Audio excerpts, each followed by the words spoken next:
Welcome to Vlog Thursday 404, some new UniFi products, but we do have a ad read to get out of the way. I bring this up because I've been talking about it for a little while. I've been slowly going into the sponsor spot. I didn't want to just take any sponsors, and ConnectWise, they're going to be my first sponsor. If anyone didn't notice, and maybe a lot of people don't check this, but at least some people may have, if you check my channel. And one of the things I've always wanted to do when I do any of these sponsorships is a 100% transparency on all the things, which is really important to me.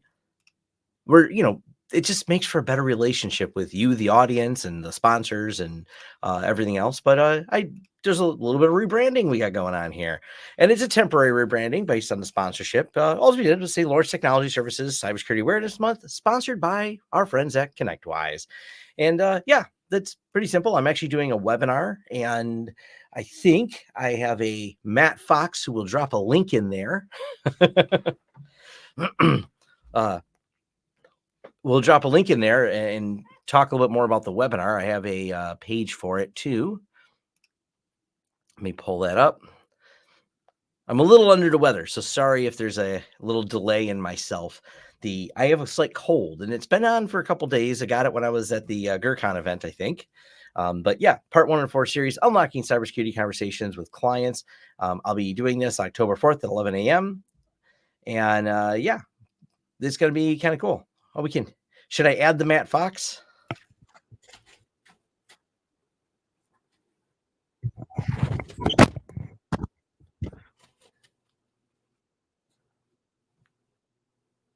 Wait, am I on camera right now? Okay. Matt was not prepared to be on camera. I'll let him put himself back on camera. Oh, fun times. 404 Matt. Hold on a second. I'm actually in my kitchen making a chicken cheesesteak. Let me get the link for you, and I'll be right back. Yeah. Fair enough. There'll be a link, though, for that webinar. So there we go. Unlocking Cybersecurity Conversation with Clients webinar, lawrence.video/ConnectWise-webinar. So yeah, thank you, ConnectWise, for sponsoring. It's simple meandering ad read out of my excitement, but you'll see a couple more things that there's going to be sponsoring. And one of the things even right now I'm working on is a sponsored video by Blumera, but it's going to teach you about Nmap. And these are the kind of fun things I want to be able to do where the sponsor is not 100% directly related to the product per se. It's not like, hey, here's a phone and sponsored by said phone company. It's going to be like, hey, here's a tutorial about Nmap sponsored by Blumera. So those are the kind of things I'm working out. And once again, I always try to keep everything as 100% transparent as possible, so people always know all my biases, because it's not that I'm not biased. I'm full of biases. I always disclose them. But fun stuff. Get some feedback here. I think sponsorships are okay for carriers who advertise themselves as agnostic, as long as they stay agnostic at the end of the day. The bill still got paid. Yeah, and it's just, I always have opinions on things. I like UniFi equipment. That's why I titled this today. And I figured I'll just talk about some UniFi things. But yeah, it's as long as you disclose your buy, everyone has opinions. Some people don't like product A, don't like product B. As long as you say, hey, I didn't like this product, but I'll still review it. And becomes a little bit more interesting. Now, it will screw up because this is something I am looking forward to. I'll be in Miami. And I didn't publish this in the list of public events that I have. And the reason why is it's a limited event. So it's not like I can say I'll be there and everyone else will be there. But this is the event coming up for Ubiquity, so directly related to this, and I'll be at that event. It's Ubiquity talking about some products. I don't know the exact number of attendees that will be there, but I think enough of you who follow my channel also know who Cody from Mac Telecom Networks is. If you don't follow his channel, go check it out. He talks about a lot of Ubiquity gear, so we'll be there. Next week, I'll be at Wild West Hacking Fest, and because GurCon was last week, that was the other one I was announcing. Then after that, it'll be IT Nation Connect, a big ConnectWise event. I'll be there November 6th through the 8th. Matter of fact, I'll be a judge on one of the panels for some of the products that are being showcased for their pitch event. So I'll be having all kinds of fun things I'll be doing there. So that's I'm excited. Zero Trust World in Orlando. No, that's not on my radar at the moment. So that's not on there. I will be at CodeMash. So CodeMash is on my list. I got to add it to there. CodeMash 2025. I'm taking notes. You're taking notes. I'm adding CodeMash on there because we confirmed the event now. I'll drop a link here for anyone interested, but it's a community event called CodeMash. So I will be there, and some of you may be interested. It's a developer-focused event. This is not a normal IT event. It's going to be January 14th to the 17th in Sandusky, Ohio. This is an event, though, that's for people who are into coding. That's what most of the talks are related to. It's just a fun conference because it's a community-driven one. I think there's around between 1,000 and 2,000 people, I think, were in attendance last year. I believe CodeMash is also the one where they have the separate events for the younger folks, the kids. Yes, they do. They have the kid CodeMash. They have kids getting into coding and things like that. So it's actually an event where you can bring the kids younger to an extent, and they had all kinds of robots and stuff for them to help learn and set up on and things like that. So it was really cool. I went for the first time last year, and I was like, this is a pretty cool event. And CNWR is a sponsor of this event. So, I don't really come out to that side of the world too often, but this is not saying I'm going to be there, but I'm part of a talk that was submitted at RSA. So if it's very preliminary, if that gets accepted, it's a panel I'm doing and with a few other people. If that does get accepted, I will be on that side because I believe that's where the RSA conference is held. So yeah, the zero trust thing, I thought about just doing a video titled Zero Trust because you have to pick what definition you're going to use of zero trust. And that's the huge part, is what definition of zero trust you're going to use. And that's a little tricky. I would go by, I believe it's NIST's definition of it. And it's basically not trusting someone based on their perimeter. You don't trust them because they're on the inside of the network doesn't automatically grant them trust. Like just because they logged on to VPN doesn't grant them trust. It's basically moving things to an identity based, where we trust someone not because they're inside the network. We trust someone because they authenticated on this particular server with some type of identity validation token. And that is a better definition of zero trust. So yes, but it doesn't mean there's not some vendor that will sell you sprinkles of magic to, do it all. So sprinkles of magic. It's like birthday cake mayonnaise. Yeah, I'm being nice. I just want to say vendor BS, but let's talk about the first new thing that's in my hand right here. And Cody did do a video on this. This is the new, what is the device? Hold on, let me find a device page. I think it has a very specific name to it, right? It's not just a generic bridge or an extender. It's got a very specific name. Yeah, it's the UDB. I just want to find it on their site. That way I could share it that way, because talk about some of the specs and price. There we go. Look at that. Available October 25th. So they said we could talk about it in terms of that it exists. And I got this not that long ago, so I haven't had this for a while or anything like that, but it's an interesting device. It's kind of a unique device. It's they show it to set up a camera or a phone. So that's a cool use case, is camera or phone. But I think camera is definitely the more popular use case you're going to have here for this. And it adopts really easy right into your UniFi controller. So let me go plug it in real quick. So we can, 1 second. Yeah, have fun with it, man. When we were looking at it today, I can't believe how excited I got looking at that, especially after you started explaining some of the possibilities it has beyond its immediate uses. Yeah, I'm plugging a camera in. It's a great device. How much? $99 too. That's pretty inexpensive for what it is. I'm just going to take over the comments for a bit, just like the MikroTik wireless wire that's been around for a while. Yeah, it actually reminded me of some of the old SIG brand wireless print servers from many, many years ago. It's kind of similar in the way it works. Yeah, it's neat how these work. And what I like about it, and this is, I'm going to do a video about the UniFi control plane. Me and Matt were talking about this, and hey, that'll probably end up being a sponsored video.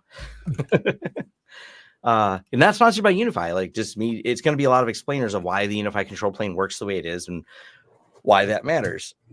we'll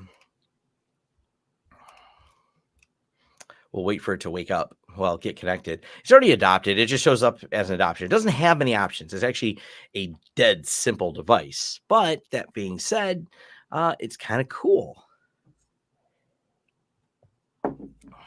We'll get a second for it to boot up. Back over to the page on here. This is when you hit F5 repeatedly, so it goes faster. Yeah. But you have just a basic box that will connect to your existing Wi-Fi. So if you have Wi-Fi in a building, in a house, wherever you have it, and you want to be able to say, hey, I got this corner of the area, this warehouse or whatever it is, or even your garage, and you're like, I can't get a cable out there, but I'd love a camera out in my garage. This is where this comes in. You plug it in, it attaches to your existing Wi-Fi, and that's it. Once it connects, it's now an extra port that's got PoE on it, and you can plug a device in. It's really that simple. I like the simplicity of that. So it just bridges. Let me see if it's don't forget the idea of it only being PoE out. Yeah. That was it's got a PoE. It's only got one port on it. And it hasn't picked up that there's something plugged in because it's booting still. But it boots up. It's got one port on it. Now, the one thing it doesn't do that I may be a little disappointed in, and I'll have to understand better, is the fact that there's no VLAN options on it. So, yeah, that's a little disappointing. No VLAN options on the device, meaning that the controller that it's connecting to doesn't have the ability to set a configuration. Right. So I like that I can name the port, and I'd probably name it to the device that's on there, which I do have a UniFi G3 Pro camera plugged into it. So it worked. It booted up this. It tells me it's connected to the UDB here. It shows up in a typology like this. So there's the UDB. It's connected wirelessly. It seems to really like, oh, that's right. Because I was trying to think of why it connected this one. That's because this one's downstairs. So this one's on a shelf. So it just likes this box here, the in-wall HD. I forgot. I was thinking, I thought I installed it upstairs, but I didn't install it yet. Where is the other one? There's the Flex 2.5G. There's the mesh. Oh, you know what's missing? I have another one upstairs. That one's missing. Is it offline? Or did I get rid of it? Is that one that you sent to me? No. No, this is the right one. I only have one of these right now. So it did connect. It's weird. Oh, now okay, never mind. I'm an idiot. It connected to it because it's directly above my head. I was like, why is it connecting to that one? And I'm like, oh, that's right. That's one of my wife's office. And my wife's office is literally my studio is in the basement, and my wife's office and my son's room are what are above me. So that I forgot that where that is in the middle of those two walls is directly above where I have that setting. So never mind. Now I know why it's connected there. That's why I always wonder why I got such a good connection, and then I can touch my router right here. Yeah. So outside of that, it'd be kind of cool if it had the ability to transport all the VLANs across. But again, I don't think you can really transport those across Wi-Fi, but it is what it is. It's not the end of the world with it. You just have to plan a little bit more. It'd be cool if they could do it, but generally speaking, when you think about it, your SSID does not broadcast all VLANs. You tie an SSID to a single VLAN. I have to think about that. I've never seen it. I mean, maybe you could encapsulate, but because you're using a mesh, I mean, it's not like the technology is not there that they could have encapsulated all the VLANs within that stack, but they didn't. So that's just one of those things you have to be aware of. It does have antenna options on here, so I think that's kind of cool. So you can choose the antenna type. You don't have to use it. I have the antenna with it, the little adapter, but it's a simple little device to solve a problem. This is what's kind of interesting. I want to figure this one out because I know which one it's connected to based on the VLAN I got, but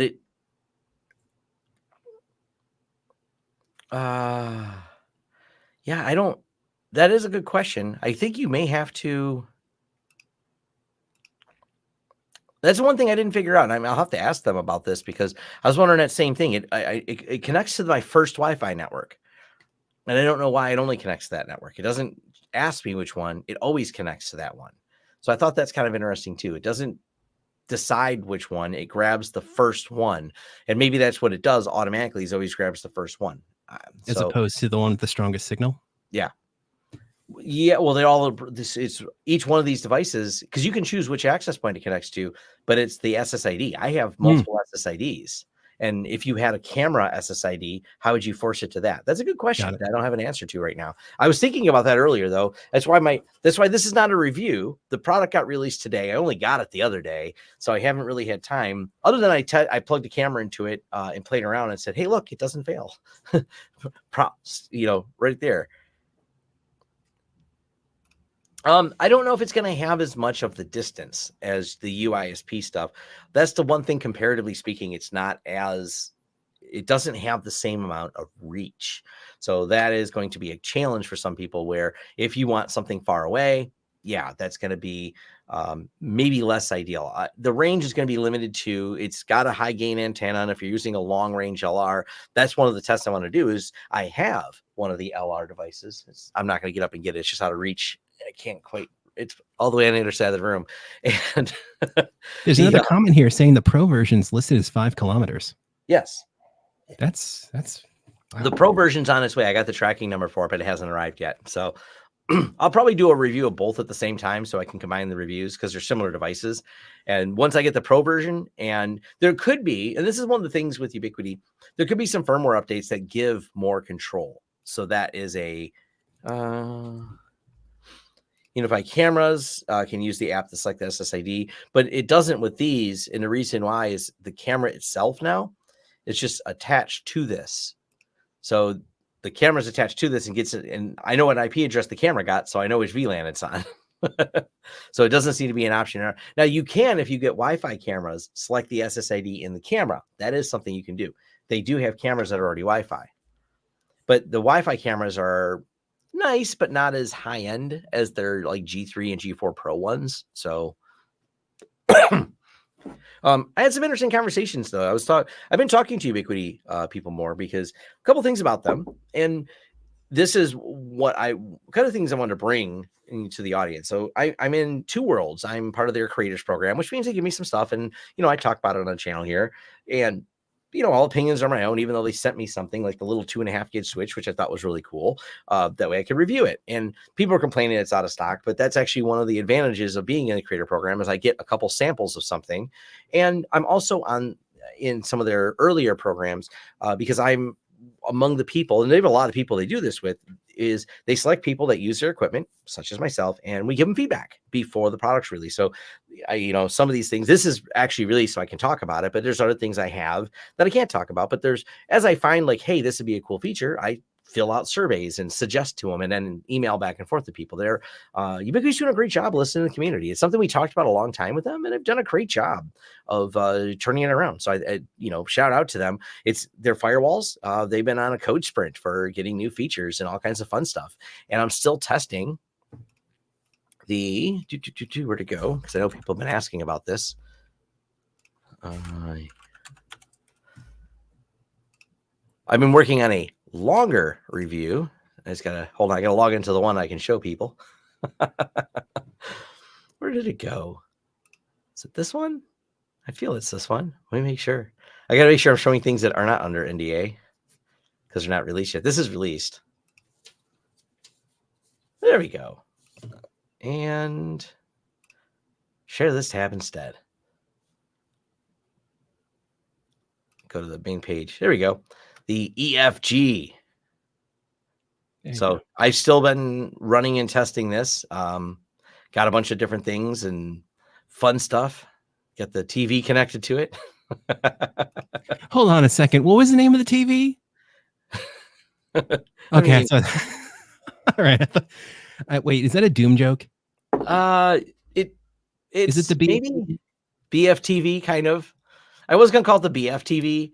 And do they have a plasma gun in Doom? Because that would make perfect sense. It would. If it was a plasma TV and a plasma gun, but it's an OLED TV, and I caught an OLED TV on sale, a Sony one. So I have I don't know if it's a 75 or 80. It's one of the bigger OLEDs they make, but it was on clearance at Best Buy. So I now have a giant TV. a BF TV, as a matter of fact. That's it. Yeah. This is what's seeing. It attaches to a Ubiquiti but it's doesn't that I can see right now. I don't see. Maybe it's me not knowing where to look. I don't see how to choose the SSID, but it does do it as mesh. So I wonder. Let's actually look now that I'm thinking about it. Is there an option in my wireless settings where I choose what the mesh is? Like, because right now this is matter of fact, this is the one it's connected to. Or do I go to the? We don't do a lot with mesh. We always try to hardline everything. Mesh has a good use, but where is?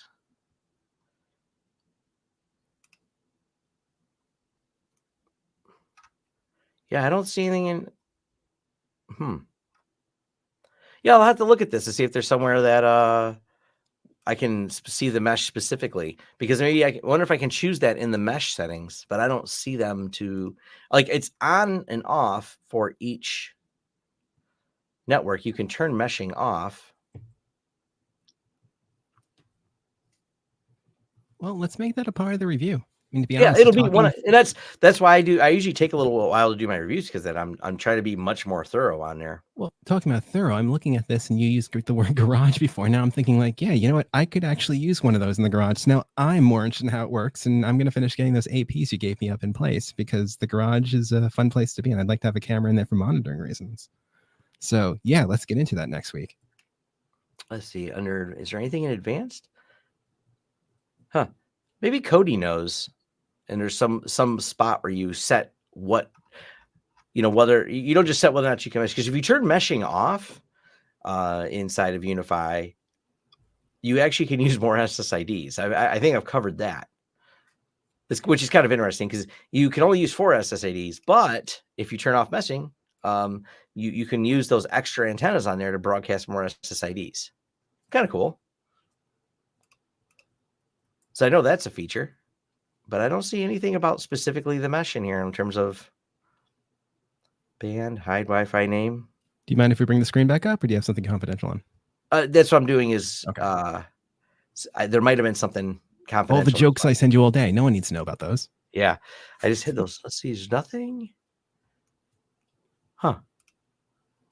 Yeah. I'll make sure, because there's a couple spots that are confidential, because it has a couple things that I don't want to show. But weird. All right. I just, for 1 second, I got to look at this comment. My HD TV is a 30-inch widescreen Sony CRT. Is that, well, hold on a second, because do you remember there was like in the very late 90s, early 2000s, there were some of these HD CRT kind of like monitors that were around for a while? A buddy of mine had one. It was like a widescreen CRT in his living room at the time. And they were interesting little TVs to have. I wonder if that's the same thing. Yeah, I don't know. Did you get into when able to start stocking the out-of-stock cams? This is one of the challenges, and it's really hard to figure out just how popular a product's going to be. This is something, I mean, trust me, companies don't like things being out of stock, because that means someone wants a product and they can't take your money if they can't give you the product. It's when the supply and demand thing kind of falls apart.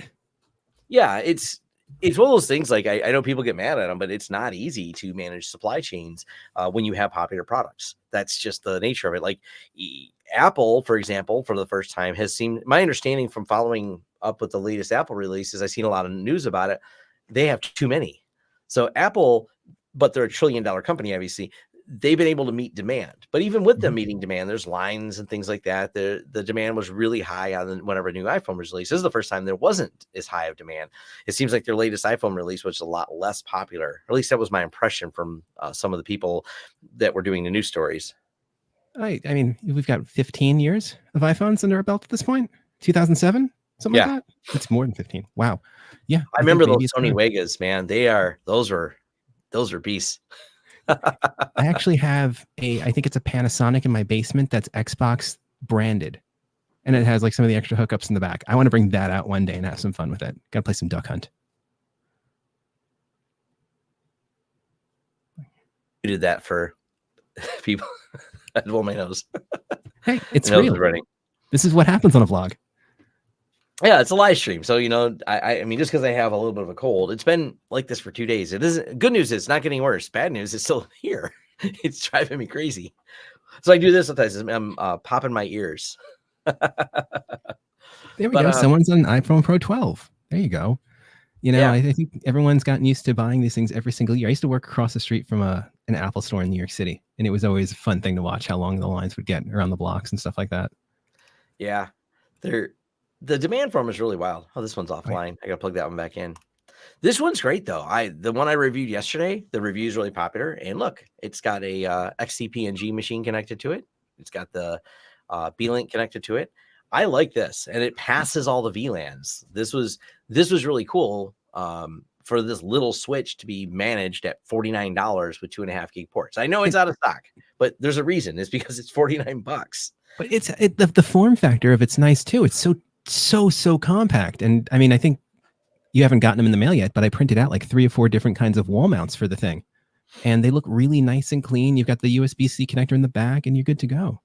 Yeah, someone even has a nice little rack mount for it. So if you're trying to put some rack mounts, I mean, it's kind of neat that you can do that. It seems counterintuitive because if you have a rack, you probably have enough things that you want one of their bigger switches. I like the idea of setting it on, like I did in the video, I talked about setting it on top of one of their small little ones. And I actually did this for my daughter. She's got a one of the mini UniFis at her house, but she has a couple extra things she wanted to plug in with the gaming computers, always hardlining gaming computers. So I have that switch for her, and it works wonderful. I thought about talking about her setup as a, let me pull it up real quick. Well, you just recently replaced her access point, right? It was an older UniFi. Yeah, she only has the UniFi Express. That's what she's using.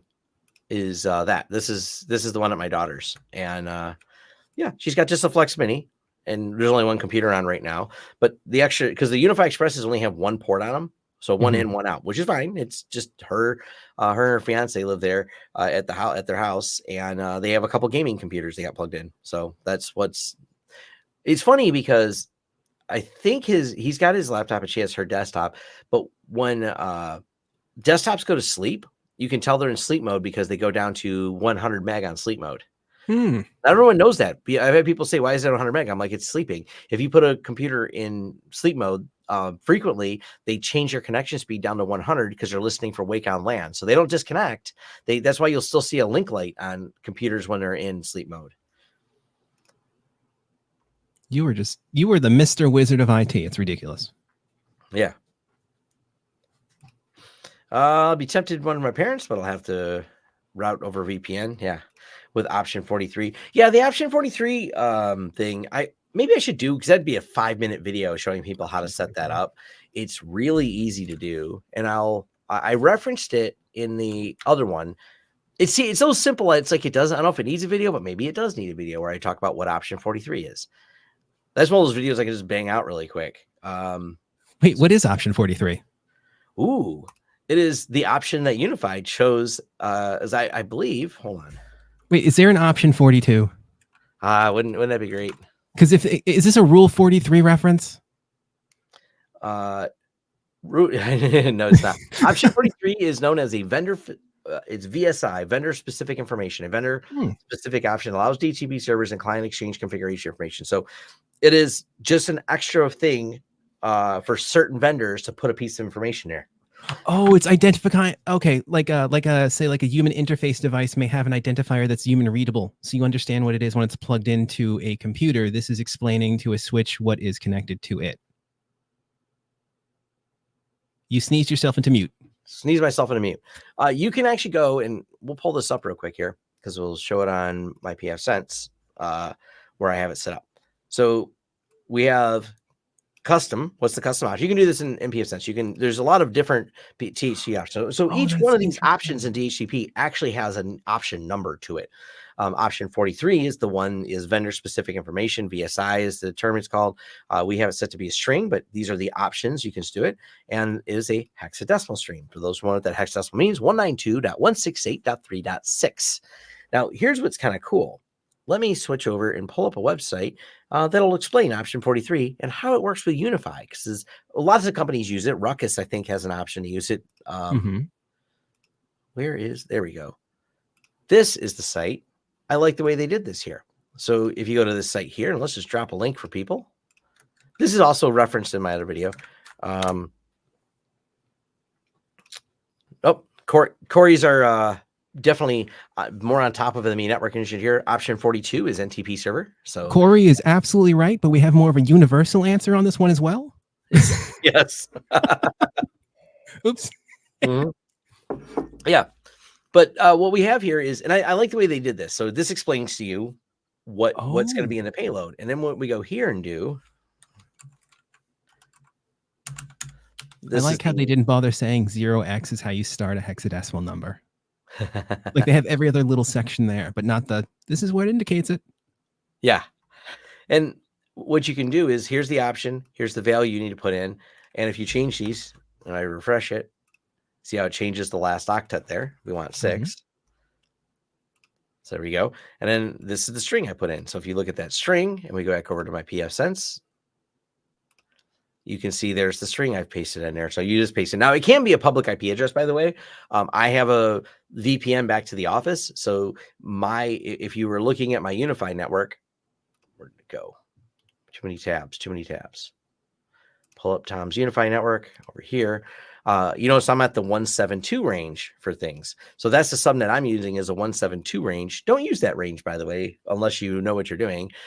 That's another topic that it was a good discussion I had on Twitter with some people about subnet ranges and why I chose 172, but there's reasons you may not want to choose 172.16. The 172.16 is the default for Kubernetes, a default Kubernetes install. You can change it. It is a private range, but yeah, but it defaults for Kubernetes and Docker both use that on a lot of things by default. So if you have a range that matches a Kubernetes and Docker range, you could end up with some routing problems. Now, I know that, and I'm fine with that information because I go ahead and modify my ranges when I set up things in Kubernetes and Docker, but that's because I'm aware if you're a noob setting up a home network, there's reasons you may want to avoid that range. Once again, another video content idea. I have so many things I want to do.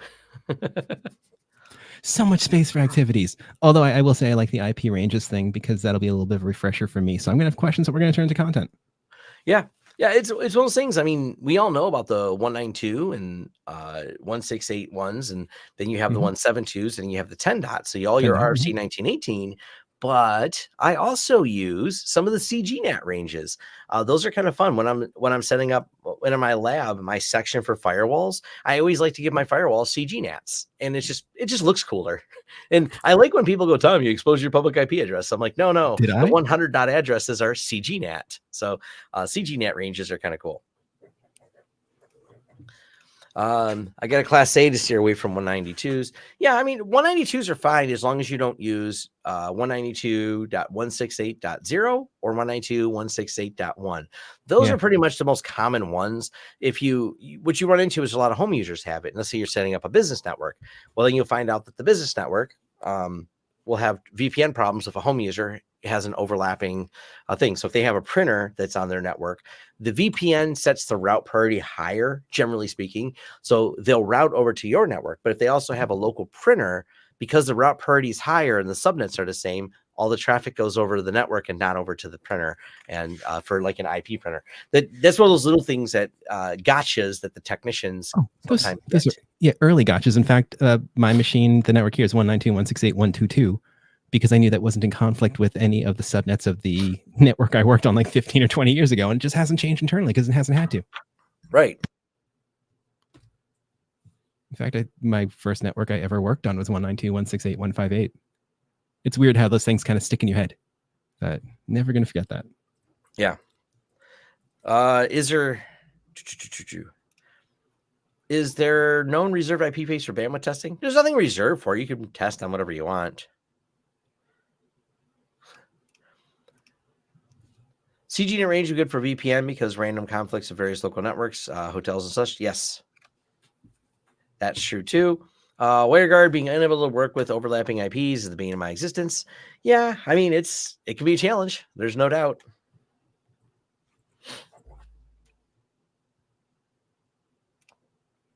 Yeah, this is a good point. Look at the RFC 1918 because it's not the entire 172 range. You have the 172.16 to 172.31. The remainder of that is public space. So it's not all of the 172.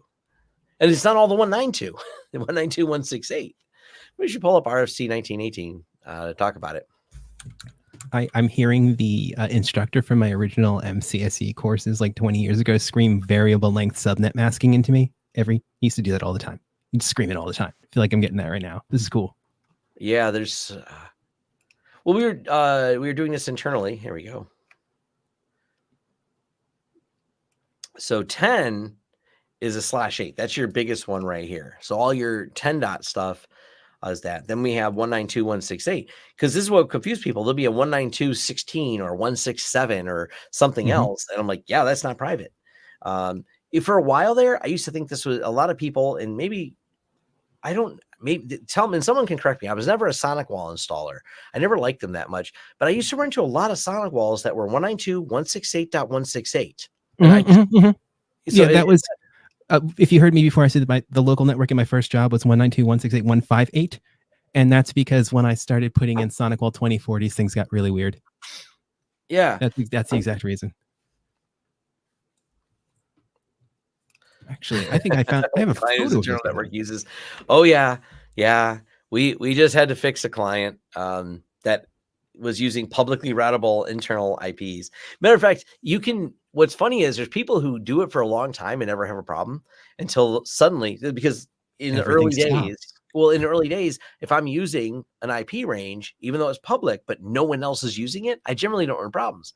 All of a sudden, when someone's using it, oh crap, I can't get to this website. Well, insert name of company happens to use that IP range, so you can't visit any of those. For better or worse, Sonic Wall is still a thing. Ooh, I like. Let's go further. Let's talk about local multicast scope addressing schemes. Hey, Corey wants to go right to the advanced topics. I think the only time I worked with multicasting is when I had a pirate radio station in a magazine I used to work for. Yeah, there's best current practice, February 1996. Oh, the fun of back in the early days, we knew so little. We didn't know this would be such a fad. We didn't know that we'd run out of these things. We thought we had plenty. Wait, did you just February of 1996? So this is someone's writing this document and they're like, I can't wait for that new Jeff Goldblum, Will Smith movie to come out this summer. Yeah. Oh my gosh. Yeah. Talk about time warp. Time warp on that. So yeah, definitely paying attention to all those things matters. I haven't really looked at it. Let's go back to this website. I like the name of this site. Because I don't really know what else is on here. I just know it. I thought it was cool because they didn't just have information on, oh, that's cool. They got a whole PPOE right up. But they didn't just have information on how to do that. They had a little thing that did that. I was like, this is a cool site. I have no idea who runs this. I just discovered it the other day because I was like, hey, cool. Can I reference this? Because I don't want to do a video about it right now. So let's find out who runs this. My name is Marco, currently living in Germany. Personal PC. Cool. So this guy just personal blog. So this is great. So he doesn't know this, but thank you. I'm telling Marco here. I'll email him. Thank you. I referenced your site.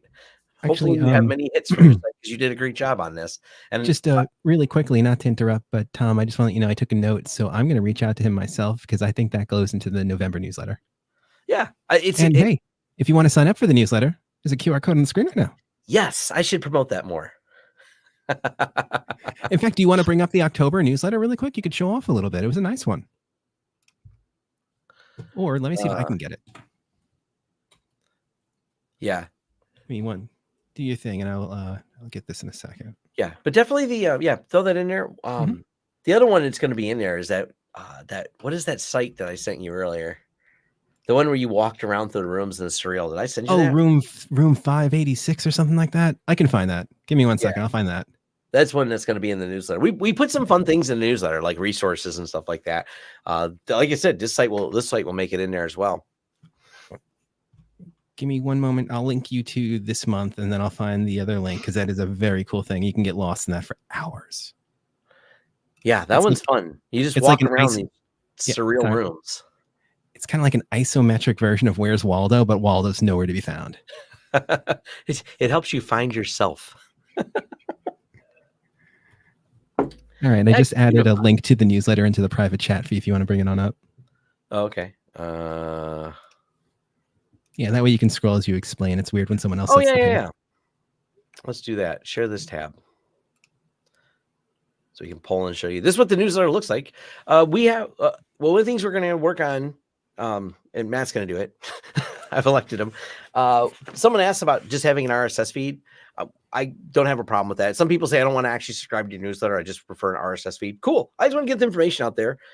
So yeah, if you want to pull it via RSS, I'm a big RSS fan. So well, we're going to have a new website pretty soon where everything is going to be pulled via RSS, and we're going to make sure that we have advanced what's it called, feeds, so we can actually have thumbnails and other things in them. I like it when RSS feed has that much metadata in it. You can have some fun with it. Yeah. How can we? Oh well, you're supposed to put your computer's monitor up to your phone. Yeah, that one. Yeah, I was going to suggest screenshot would be the more rational answer.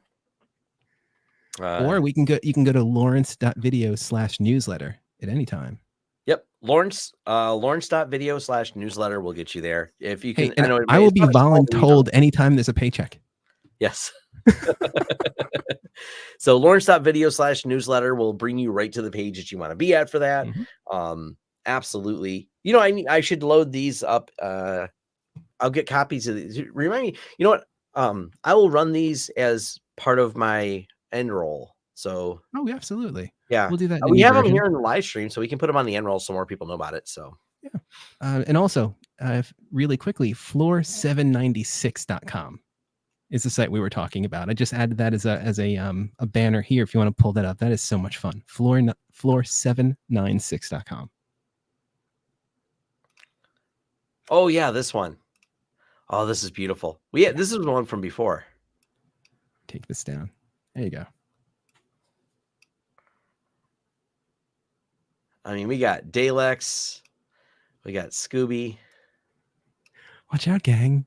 Wait! Hold on. The guy with not Shaggy. Who's the other guy from Scooby Doo? Fred. Did Fred just unmask the guy from Silly Time or Silly Town or whatever it's called? Yeah. Oh gosh. I like it's a loop of mass. Everywhere you look, there's going to be some kind of pop culture reference in this. It's just so much fun to look at. I know. Look, what's his name from Hercules? The bad guy from Hercules, the animated film from Disney's in there. It's everybody. Gandalf. I like Kiss working in the subway here. Or no, it's a shawarma shop because we got the shawarma meat. You gotta get a Kiss kebab. I don't know what's going on with the ape there though. You know what? This is a Matt question. Matt's NYC area. Oh, Wi-Fi survey company in the New York City area. There's only one company I would recommend, the one I used to work for, Valiant Technology. Yeah. If you go to www.thevaliantway.com, you can learn more about them. They're an award-winning MSP in New York City.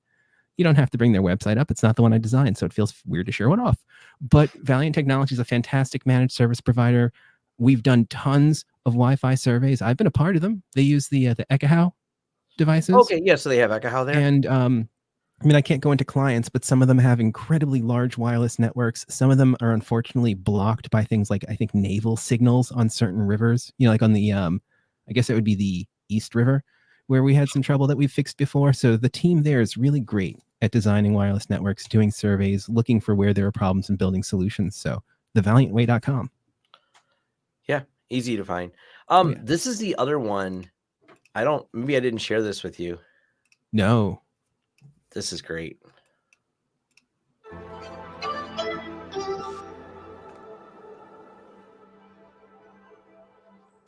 Oops, it's really messing up. I'm almost going to slide. It usually doesn't mess up like this. Here we go. It lets you just wander around 3D space. Oh, it's like playing Doom as a kid without anything coming after you. Yeah, this is pretty wild. Oh no, that made it angry. It probably doesn't play good over a live stream. No, but I'll if anyone's interested, that's going to be in the newsletter too. But I won't make you subscribe to newsletter. I will just drop a link in here if anyone wants to know. Like I said, sometimes we find some fun resources that we add to there. Just stuff that might be entertaining, might be amusing. And we try mostly though to focus on useful. We just have like the random one. We do one good random website in each month. We have just the section /etc, which just seems, appropriate for the random item. But there are resources. What was it this month? We worked with Ninja One, and they had some really great stuff in there for people. They had 2 different resources that were here. There was a backup best practices that is themed kind of like in a Dungeons and Dragons manner, and you kind of get lost in reading it. And then they have an endpoint hardening checklist, and neither of those guides they gave have anything to do with their technology. Their best practices, their suggestions, and that's it. So yeah, tons of resources, tons of really great news, tons of commentary from you on the news articles that we select. You spend a lot of time on those, and I go over them with you. We have some great conversation about it, and it nets some really, really awesome stuff. Someone just asked for the buildings thing. So yeah, there's some really great stuff here. And let's see. You're covering Microsoft. You're covering a lot of stories around networking, security, privacy. And you've got your videos in here. So it's a really great way to surmise everything for the month. It's more of a digest than an average newsletter. Yeah. Kind of to round off though, because we were talking about the option 43 and what it actually does. So this is what I'm holding my hand right here. So option 43 sets the IP address of the UniFi controller is what we were putting in there to 192.168.3.6. And then this is just a UniFi. This is the original one, which someone said I should take down the video because I said this was released 2 years ago. I meant to say a few years ago. I said the word 2. Sorry, I have a cold. I did that yesterday. But it's not about this device. It's about the one they just released in 2024. So there's numerous people, and I don't know where I land on this. I care about the accuracy of my videos, but me saying 2 years ago when I should have said a few, and you can't correct a video once it's uploaded, like should I re-record that video to correct when this was released? This isn't what the video is about. It's about its predecessor. And there's no inaccuracies that I could find.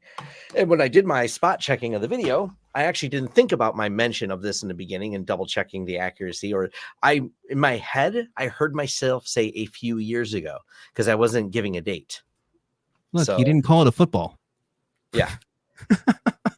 Those types of things happen. I think personally, I'd rather see more content come out, especially with the pacing of everything lately. We've had some really, really great content. I really enjoyed watching the 15-year journey of Linux for you. At least as a desktop device. As for desktops, that was a really great one to watch. And it gives people reason to maybe try something else. I'm building the little mini ITX machine right now, and I do want to put something on it so I could start playing around myself. So that was a part of it. Well, yes, you can cut in. I can easily cut the scene. I can just overdub my own words and fix it. The problem is by the time someone really pointed it out, the video has been published I didn't really notice it, and neither did anyone else until someone pointed it out today, 16 hours after its release. And by the way, that video now has 14,000 or so, 17,000 views. There you go. So here's the problem: 20,000 views. So if I were to cut it and re-upload it, everyone's going to go, you just released this video. And then I have an entire I did this before. Then you get an angry mob of people. I got notified for the same video, and people then unsubscribe because they think I'm uploading the same video twice. So there's no win. This is the Kobayashi Maru of YouTube. There's no win. This is a no-win scenario. Oh, well, now we're going to have to figure out the Captain Kirk workaround on this one, or maybe just ask you to do the next B-Link video because I want to check that out. You can't actually, so you can trim out. So I could actually go and cut out that. UniFi released this jump cut.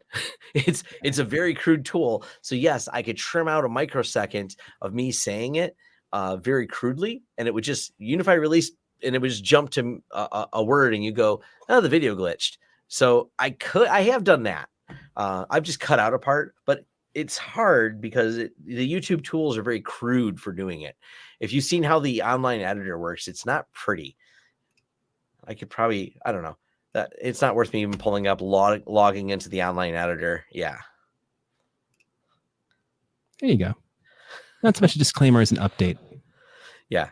Yeah, and I do. I got to do a pinned comment to say the actual release date of this was this. Pinned comment. It's not It's to me, because it's not, if the review is about this device, then it matters. I always think accuracy matters, but I'm not telling you, like, everyone knows this exists. I only misconstrued when it began to exist as a product. It existed 4 years ago, not 2 years ago. It still exists. People really get yeah. And I'm all for accuracy. I don't mind people calling me out. I'm not mad at the person for bringing it up. But But then the 2 or 3 mistakes are people that natural. messaged me that told me I should really do that. That's the part where I'm like, well, I'm not going to re-upload the whole video. I will answer some questions. I did get a Vlog Thursday question I wanted to answer. Tom, you get to answering questions. I got to go. I had dinner on the stove, so I got to go finish up Go do dinner. that. And then I I'm got not to going get to to go our too next much video. longer because I'm sneezing too much. But hey, take care, Matt. Guys, have a good one. And I'll see everyone next week. We haven't done anything in the Discord. We're going to have to do something in the Discord soon. We've been a little bit away from that. Today's not going to be that day, man. The nose is catching up on me, and I'm muted. Get back from Wild West Hacking Fest, and we're going to have some fun in the Discord. And that's Absolutely. it. Until everyone else, have a good one. I'll see you later, Tom. Later, Matt. Back to the question that someone had. I think this is a good question. Was someone had asked about the Nextcloud versus Synology, and I didn't do a video on Nextcloud versus Synology directly, and I do like the Synology Office. I think it's pretty cool. It's not wonderful. I think Nextcloud is going to be more feature rich, but which one's more supportable? And that's where the question comes down to breaking changes every time it updates.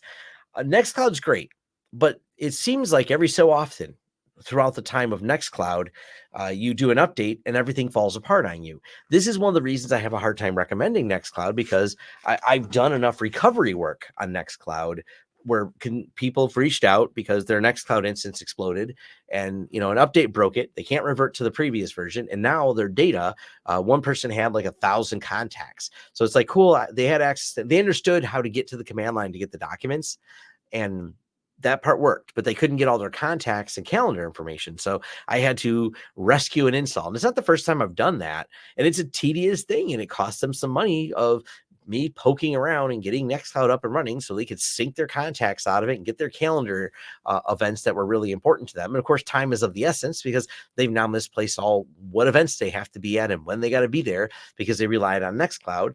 And there's not an easy way unless you really put some extra planning into it to make sure you can revert your Nextcloud to an instance. And if you're doing the upgrades, this is where things get squirrely. If the upgrade has some type of database schema update, it does when it updates a new version, and then the new version breaks, the schema update, if it was successful, now is incompatible to going back to the old version of Nextcloud. So you usually have to figure out what broke and then finish that schema update if that's where it broke. Because actually, some of them I've seen do that, where the schema update is where it failure. So the Nextcloud install works. This is kind of the challenge I've had with Nextcloud. I don't feel like it's the most stable of products because it has so many features that there's always some breaking changes in it. So when it comes to things like if you want something that is privately hostable for managing your documents, I'm going to lean towards telling people Synology, for all of its complaints I may have about them being closed source or whatever, they're reliable. I've been using Synology Office on and off. I don't have many documents in there. I just play around with it.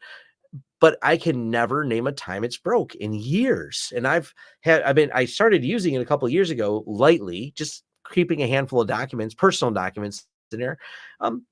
They work. And then every time there's an update, I never go, ooh, will this update destroy all my documents? Will this update shred the entire Synology? It never has. There's not any Synology for one thing I will say for it is their software is really good. And people kind of give them crap going, oh, they're using slightly older hardware. I'm buying a device in 2024 with a 2020 processor in it. And I'll give you that. That's definitely an issue. But the other side of that is they go for reliability. And this is the reason a lot of enterprise companies that are building lower powered devices, they really want to go on that whole reliability. Like, hey, this processor we know works. We know is going to have longevity. It's not the fastest CPU, but it doesn't need to be. You just kind of spec it out accordingly, even though it's a slightly older CPU, because they really care about that reliability. And I will say that Synology, from a reliability standpoint, as someone who sells these commercially, and we sell a lot of large Synologies, they just work. I don't have any qualms about recommending them to a client at all. Like I'm always like, this works. Talk to the client. This is what we're going to install for them. And I feel confident in saying no problem. 5-year life cycle. You should have no problems with this.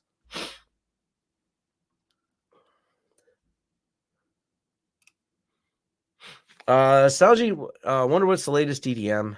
So Synology, I'm testing some of the stuff. I actually have at least one thing that's not officially released from Synology.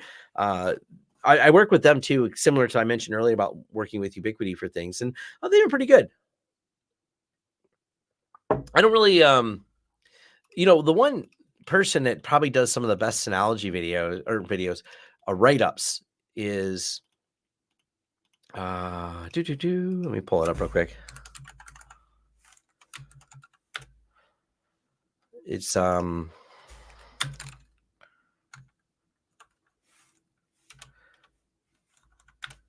we go. I should reach out to this person as well. Mario's hosting. They great job on all the write-ups. They have some of the best write-ups for all the Synology things, especially getting a lot of Docker things going in Synology. This site has been great. I've referenced it many times to people. Where's they based out of? Romania. Cool. Background in biology. I didn't know his background was this. So it's pretty cool. But absolutely, big shout out to Mario's hosting. So check them out if you're looking for someone there. It's definitely you can support their work. Feel free to contact me. I'll reach out and contact. Seems like a good idea. I have some people. That's what I was supposed to do. I got some business cards for people I met at GurCon at the hacking conference. So.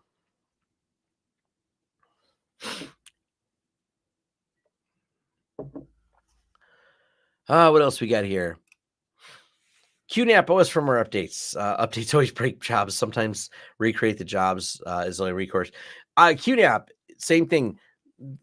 They're when people try to compare them to Synology, I say it comes down to software. Even if QNAP has sometimes faster hardware than Synology, their software is just problematic. It is in the news all the time because of security vulnerabilities. I pointed out before, just poor interactions security researchers have had with QNAP. So it's not about the vulnerabilities. It's how you handle them. There's always going to be flaws found in products. Do you handle them gracefully, or do you turn it into a bigger disaster than it needs to be? I'll give a shout out to Ubiquity because they've done a really good job on their security program. I feel confident. This is where I've talked about like TP-Link, because people say, well, what about TP-Link Omada? I'm like, they don't barely save you any money off the Ubiquity equipment. They have a bunch of stuff, but for granted, I'm talking about the US market. Someone mentioned that Ubiquity compared to Omada is much different in some of the European markets. And hey, granted, I mean, whatever your budget's at, I don't think Omada is awful, but from a business standpoint and a security standpoint, I trust Ubiquity far, far more than I'll trust something like from Omada. It's just the way it is. Omada is a little slower on the security, and I don't think people are poking at them as much, but Cisco Talos did take a poke at it and definitely found quite a few issues. So they were patching them. They actually worked with, I guess, because it's Cisco and specifically the Talos group. They're pretty well known in the security industry. So people say, "Oh, I'm being contacted by them about security problems." Yeah, they're probably not goofballs. They probably know what they're talking about. So that is a big challenge of running a security program. Is especially if you run a bug bounty program where there's money involved, and then you have security researchers wanting to get paid on bugs. You'll find less than reputable and also sometimes just amateur security people who come up with bugs that don't really exist. And you have to validate, is this person, especially if they're new, are they relevant? Are they smart? Are they putting together something big, or is it just overhyped and it's not that big of a deal? And they're not going to give you a serious answer. This kind of comes around to, let me see if I have this pulled up here. So the last thing I'll talk about is I am gotta go blow my nose. I think I got some of this on here. This is an interesting exploit. It's the whole cups one. So, no patches yet. Can be mitigated. Requires user interaction. This is the part that's important. They overhyped, specifically the researcher overhyped the severity of the Linux cups bug. So this was a big deal for sure, but not as big of a deal as implied by a security researcher. A security researcher got mad because people gave him a lot of hate on the internet for overhyping. And he said he didn't overhype because this is a big deal. But I'm like, when you look at the complexity of the attack, and just because these are exposed doesn't make them automatically attackable.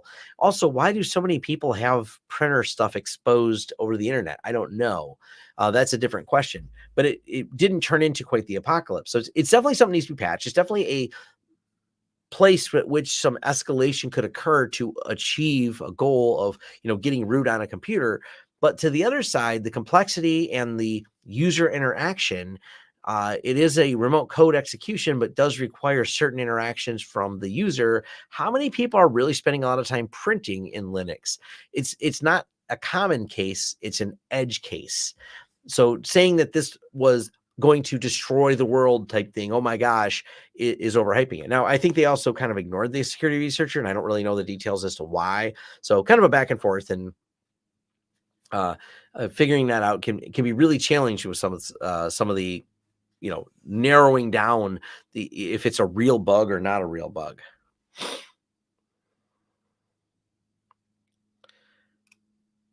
Another security researcher says a 9.9. Yeah, and here's the thing. You can have this is why it's hard to measure not just on score. You can't measure the danger based on score. So let's say I have a device, and that device, this has a 9.9 in it, but what are the steps to get to that? It requires you to hold 4 buttons in for 8 seconds, and then you can remotely attack it with a 9.9. So the complexity of it and the likelihood of that happening matters a lot for things. Is it remotely exploitable, and do people have those things out there? There's a bunch of stuff that got released with the Dre Tech recently, and the Dre Tech is interesting. I think I put that in my notes from this morning, because these critical flaws in the Dre Tech, once again, we found flaws in the Dre Tech, and they're similar. I don't know the severity right here. So this is awful. Buffer overflow, CVSS score 10. You don't get higher than 10. Look at that. Remote execution 10. That's game over. That's your perfect score. But it shouldn't be a problem for people who properly configured them, because certainly you wouldn't expose the web interface, right? You didn't possibly expose your Dre Tech to the internet. Not with the web interface. You wouldn't do that. Well, unfortunately, the reason the headline reads is because people keep doing this. So the assumption was made, back to the cups problem, that because there was so many people with port 613 exposed, that it would be a big deal. But I don't know why so many people are exposing it, and I don't think it's actionable. Just because it's exposed doesn't mean there's an absolute path to code execution.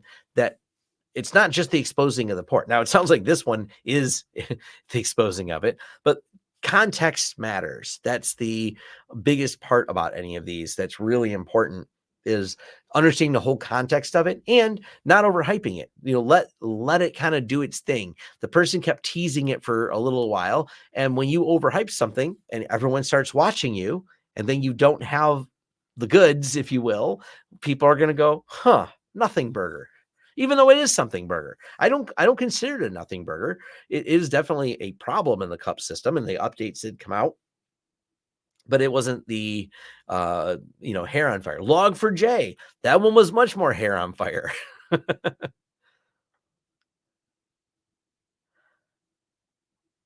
Yubico, also, the high complexity of the Yubico attack meant it's not likely. It's a really fascinating attack. It is beautiful research, and they didn't overhype it at all. That's why no one complained about the overhyping. It was a big deal, but it wasn't overhyped. Not the security researcher dropped it, and you're like, wow.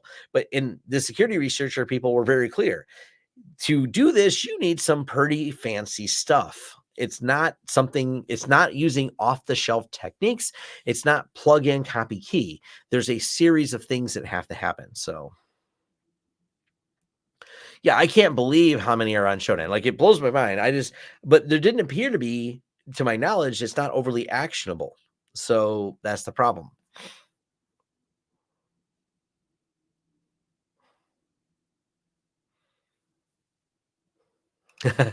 Spinal Tap hasn't had CV yet, so there's no 11. Good point. Good point. So that's yeah, definitely a lot there. You know, in the one of them that was this was absolutely problem.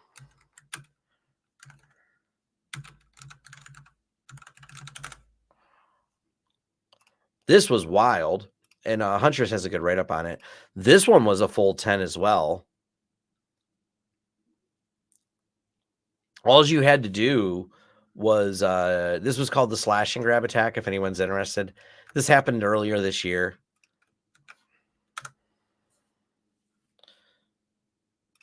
And I've always wondered this too. How many showdown results are honeypots?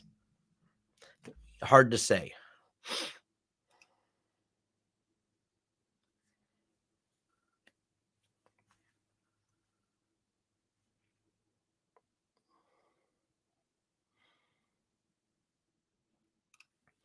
Yeah, this is another one too. Companies are locking down things as much as they can on networks, only to find from the outside, but also the inside. Yeah, we're seeing security postures mature. So there's definitely a thing, but every now and then you have some crazy problems found in some of the tooling that we use, specifically String Connect. So the slash and grab one was a really wild security vulnerability. And yeah, definitely one of those things. But I think I'm going to end it here. It's been an hour.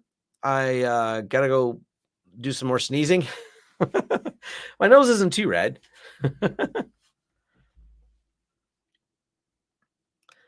Yeah, I'm shocked though. VMware has had some issues, but at the same time, VMware's been patching those issues. So, you know, that's great. Solid. It's not just having issues, it's how you treat them, and they do it. So yeah, I'm needing some rest. So I will probably chill out for a little while. I still have some work I'm gonna do.